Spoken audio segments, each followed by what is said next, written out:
I'll deal with the pop-up later. I'll see if I can figure out more information, something about my channel that they didn't give me until I hit live. Oh well. So we're back. It's been a couple of weeks, and I apologize for that. I was miserably sick last week. Kind of explained that in the video that I recorded. Just because it was short story. It was the injection for my autoimmune disorder. Not gonna say the name of it or anything because it may help a lot of people. My body just didn't like it, and it took 3 injections, 3 weeks for it to finally be like, hey, no, we don't like this. And then I was down. I couldn't do anything but lay in bed or lay on the couch, and yeah, it was a miserable time. I would have rather have been at church or at work. Probably the only time you are ever going to hear me say I would have rather have been at work. But, so, as you can see, we're going to get into the backstory. As you can see, this week's backstory is the backstory to when the role is caught at Yonder. And Scott, he's one of my customers at work. We've become good friends. And he was like, have you done this before? I don't think so, but let's see if I can find the backstory. Because his other request did not work out because I can't find it anywhere. Not even on Google. And Google knows everything. So, but anyway, my information is coming from Stories Behind the Songs and Hymns About Heaven by Ace Collins, published by Baker Books. This is when I got at work almost a year ago. And yeah, I've just started using it the last 3 backstories. So this hymn was written by James M. Black. He was a Sunday school teacher, and a music teacher. And he, like I said, he was a Sunday school teacher, but mainly as more of a fill-in. Children's ministries was where he really felt God called him to. And that's one of the most important ministries in a church, honestly. You get to teach the next generation of Christians to grow up in the Lord, to teach them right from wrong. And it's just fun. I work with the 3 to 5-year-olds in my church, and they are a blast. They do say some crazy things, but you just kind of go with it. You have good conversations with these kids. But James Black, he wanted to be with the older children, which that's fine too. I like the younger ones better. Anyway, he visited the youth in his church. He set up events for the youth group to do, much like youth groups now, go to different conferences, go to different revivals, or just have a good night of going out to eat or, having fun, going ice skating or whatever. My youth group here did that, and I wish I could have gone, but I couldn't because I'm too old, even though I look like a teenager. Anyway, he was out shopping one day, and he happened to notice a little girl. He was watching her like, oh, poor thing. She was pretty much what we would consider unkempt, not clean at all. She was dirty. Her hair wasn't combed. We would think that she was homeless today, and pretty much she was. She came from an abusive home. Her father abused alcohol, and with that addiction, he hardly ever had food on the table for her. So she was just, his heart went out to her, and anyone's would, honestly. So he prayed. He's like, Lord, give me another opportunity to be able to see this girl. Let me be able to invite her to church, because then, I could tell her about you. I could offer her a meal before sending her back home. And the Lord answered that prayer. He ran into her again, and she accepted the invitation to go to Sunday school. And at first, the first few weeks, it was just for Sunday school.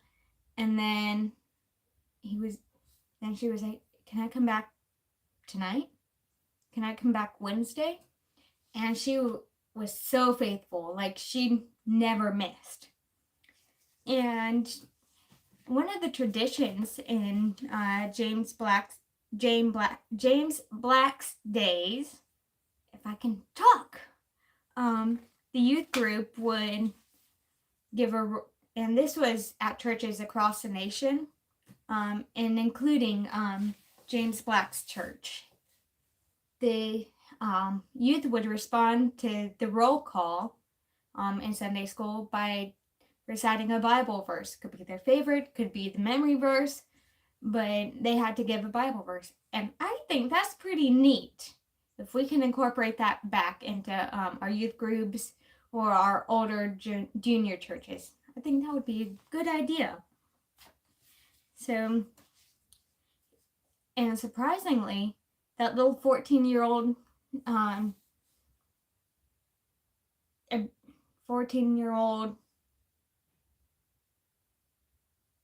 guess, abused girl always had a verse ready, and which came as a surprise to everyone.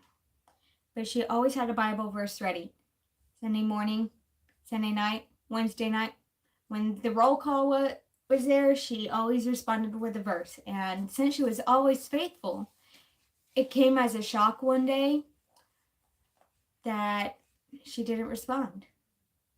And they're like, where did she go? Where is she? And it doesn't give her name. We'll call her Sarah. And they're like, where's Sarah? Where is she? So because of her faithfulness, Mr. Black, he was concerned. And in fact, he was so concerned, so troubled about little Sarah, that he changed his whole lesson on to the Book of Life. And he was, I don't know if the Lord put that on his heart to give, I don't know. But he said, I have to do something. He was so consumed with his concern about this little 14-year-old girl, and honestly, I would be too. After the meeting, the service concluded, and all of the teenagers went home. Mr. Black, he started to go home, but then he changed his mind. The little girl's absence really troubled him, because the church and Christ had become her refuge in getting away from her father and her home, her poor home life. And that's really the way it should be for everyone, especially those of my church runs buses. We have, I think, four buses, 4 bus routes, I think. And our church, I wanted every one of our bus kids to say that our church is their refuge. Christ is their refuge, and they get that from coming to church. And for this little girl here that Mr. Black ran into and invited to church, that Christ was her refuge, and she only got Christ at church. She even went when she had to walk through the rain and snow.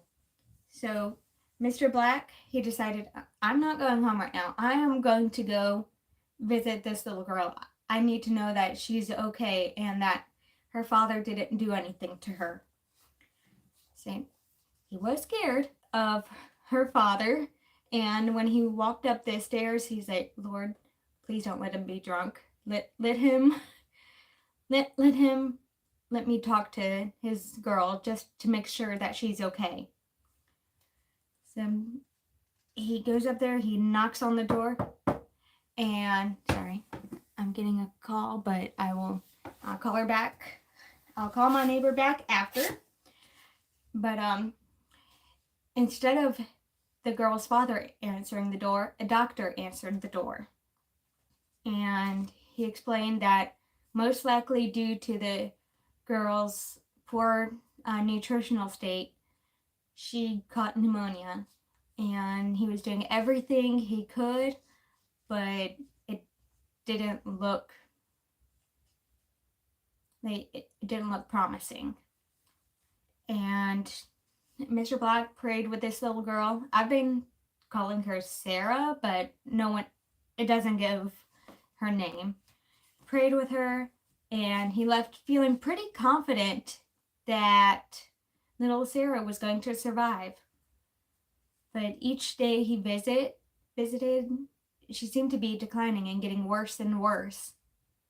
And finally, 2 weeks after that initial visit, little Sarah fell into a coma, and she never regained consciousness. And Mr. Black, after she died, he was like, is there anything I could have done to maybe get her out of that, to get her more hope, to get her more food? Maybe they have the authorities move her to a children's home, get away from her father so that she could have the food to eat and a warm place to sleep. And he was sharing this all with his wife, but she said, I understand. I wish we could have done something more, but she's in a better home right now. She's with a father who really, truly, deeply loves her.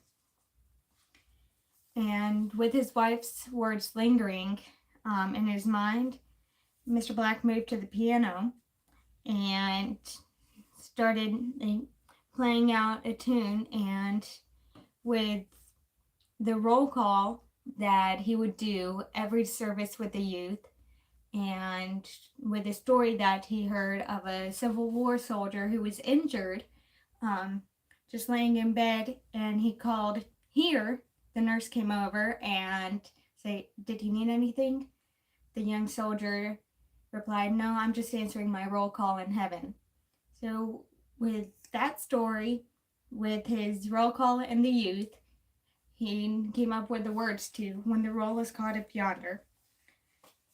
And within minutes, he had finished this, which, I mean, if you've ever tried to write a poem or even a song, at least for me, it takes probably an hour to do because I'm trying to find just the right words. But this hymn was finished in just a few moments.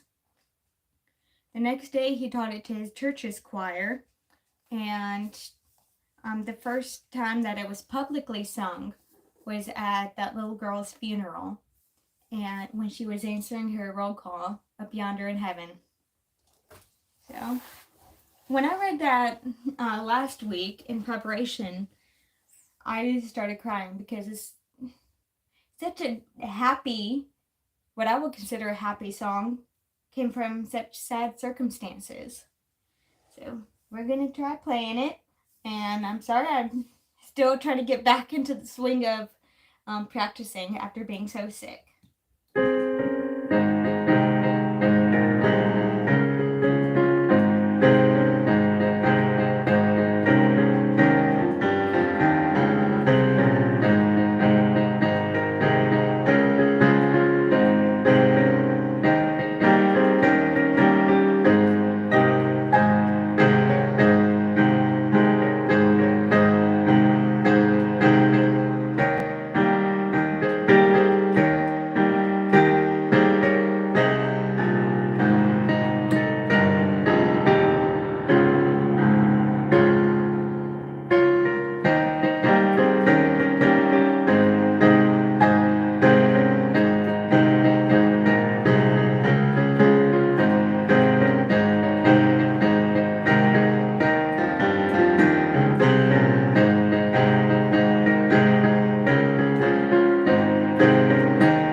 brave enough to try to do an arpeggio in the chorus where it says the third time you say when the roll is called up yonder and you hold it.